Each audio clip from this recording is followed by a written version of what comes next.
Tuelekee nchini Uganda sasa, ambako kijana mbunifu Nurdin Kasoma ameanzisha karakana ya kutengeneza fremu za baiskeli kutoka kwa mmea wa mwanzi.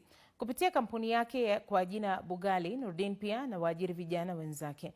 Mwandishi wetu Shuaib Ibrahim amemtembelea mjasiriamali huyo katika eneo la Kavale, magharibi mwa Uganda, na kututumia ripoti hii.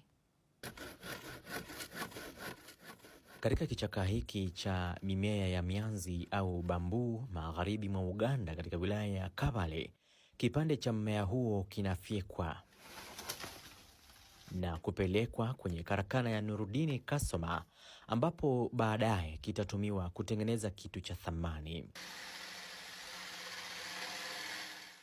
Katika karakana hii mwanzi unatibiwa dhidi ya wadudu, kukaushwa na kuchongwa kwa urefu na upana stahiki, na kwa ubunifu mkubwa kutengenezwa kuwa fremu ya baiskeli.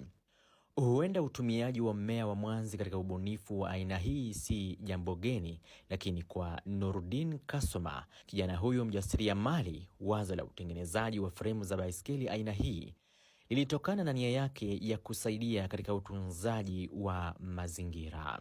Naona bamboo natural raw material.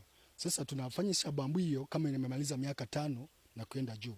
Sasa kwa makati hiyo ya miaka 5 kama bamboo inatoka hapo inatumia carbon dioxide mingi, tena inalipa na oxygen mingi. Tena kama tunafanyisha kama tunatengeneza mabaiskeli hapana pollute na environment. Tena kama watu mingi wanaanza kuendesha mabaiskeli, tena tutafanya nini? Tuna reduce na carbon footprints ya community zetu. Nyenzo ya mmea wa mwanzi ni rahisi kupatikana nchini Uganda na hukua kwa haraka.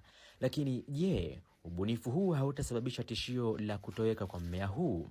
Sasa hii miko na karibu eka moja ya bamboo, lakini tunafanya sensitization kwa watu.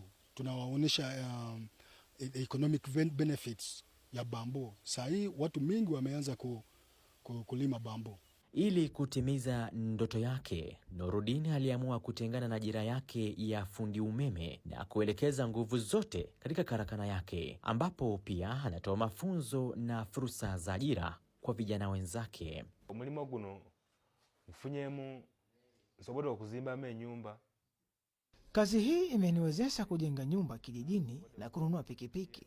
Pia tunawapatia motisha vijana wenzetu na waweze kujifunza kwamba ni bora kujikakamua kwa njia mbalimbali. Sasa wanaona kuwa sisi tumeanza kupiga hatua kimaendeleo.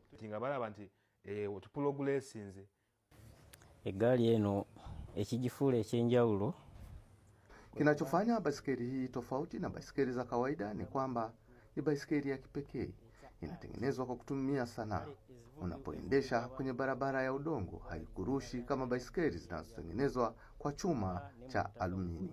Takuba nyonge gegali ya steel obe ya aluminium.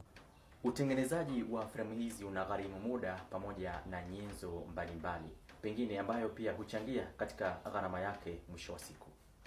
Kitu ya kwanza, material tunafanyisha, tuko na material tunatoa ya nje ya Uganda.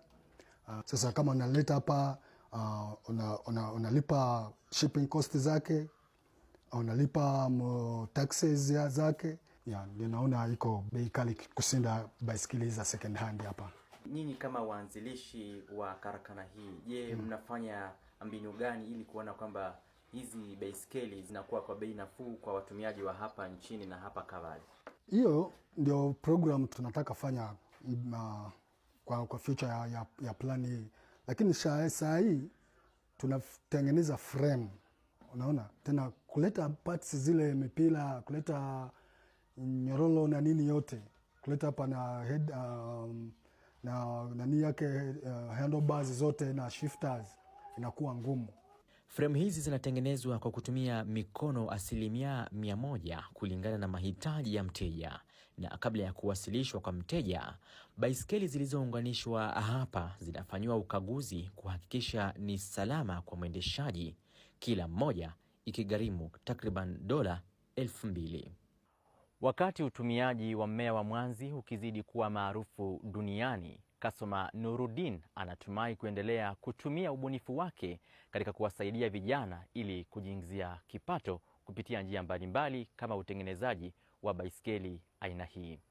Shuaib Ibrahim, BBC, Kabale, magharibi mwa Uganda. Na taarifa hiyo inanitamatishia taarifa za Dira ya Dunia. Majaliwa yake Maulana, tukutane hapo kesho. Kumbuka taarifa hizi na nyingine unaweza kuzipata katika mtandao wetu wa bbc.com/Swahili. Naitwa Hamida Abubakar. Kwa heri.